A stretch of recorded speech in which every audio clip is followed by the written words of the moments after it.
Alright guys, this is my SaluSpa Miami, and this is about 5 months after I purchased this, and it was only 280 bucks on Amazon. And as you can see, it is still trooping, still doing good. We're pushing spring and summer here in Washington. I had this thing cranking 104 degrees all winter long. This thing is worth the buck, even though it'll probably only last another 6 months, maybe if we get lucky another winter. But for 280 bucks, guys, you cannot complain. I gotta say, if you take care of these things, they will last. Alright, so a couple great features and some pros and cons. Great feature number one, this lid really does work. This thing actually keeps water out. Additionally, I made this, we have this under our deck, so I put plastic roofing up to prevent water from getting down on us while we're in the hot tub while it's raining, because if you don't know, Washington, that's winter here. It rains and rains and rains. Now, the lid, great. Con, it goes flat all the damn time. Not a big deal. All of these straps are really tight whenever you put them on there, and it doesn't really bow in the middle or any of that stuff. If any water does get on it, it rolls right off. No big deal. I gotta talk about this right here. Very simple layout, kind of a nice touch screen, but I've seen, you know, I got some hatred towards this thing right here. Alright, I'll turn off the bubbles for a second. Or not. We'll just step over here. I got some hatred for this thing right here. Okay? This pump will only stay on for 3 days at a time. Now, no one in the YouTube or in the owner's manual is specifically saying what the bad thing is about this.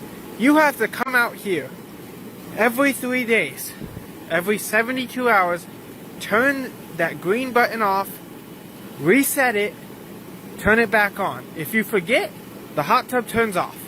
And if you live here, I'm sure this would be a problem anywhere, honestly. I don't care where you live, this would probably be your problem. It turns off. Everything turns off. The bubbles, the heater, the filter, everything. So meaning, if you forget and you come back the next weekend, so say you get in it on a Saturday, well, Monday it's going to turn off.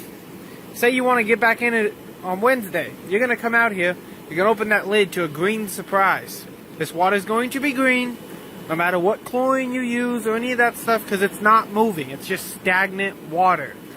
Stagnant, sealed, there's nothing happening to it. Go look at a pond in a swamp. In the middle of a swamp, that's exactly what it'll do. Gross, it would be disgusting. Your only real option there is dump it with chlorine like I've been doing, or empty it. That's your options. But if you can deal with it, whatever. I deal with it. I'm a kid. I'm only fucking 21, so almost 22. So no big deal. We just turn it off, turn it back on, no big deal. Whenever we get in it, we turn it off and turn it back on. Now we're good for the rest of the night and for the next 3 days. Big whoop. But I gotta say, I hate it. We've tried, you know, it's a safety feature built into this thing. The way they describe it in the owner's manual is saying they basically want you to plan your spa day. You're here Wednesday night after a hard day's work. You want to get in it. You don't want to say, I'm going to get in my hot tub on Friday. That's what they thinking you're going to do with this thing. And it sucks. I hate that. That is not a good feature. They should have like a remote control or something for it. Make these things smart. It's not that hard. I can buy an Amazon Alexa for 35 bucks. How come I can't get something like that installed in this? Bestway, if you're listening to this, that is a feature you guys need. If you're gonna have features like this where it turns off, you need a remote or some other means to control this thing. I'm not coming out here in the middle of December just to turn on my hot tub so I can get in it 3 days later. It sucks. Normally I make my girlfriend do it, or, you know, we just deal with it. But it's a good hot tub. They don't even say you should use this thing during the winter. I don't get that. Why do you want to get in a hot tub during summer? This thing would be great in the mountains at a cabin or something like that. Especially where you're not going to be there all season. You don't need to buy a $10,000 hot tub, $20,000. These bubbles are powerful. They get your butt, your back, your upper back, and your neck really good. Other features about this thing though, it's got Celsius and Fahrenheit. You got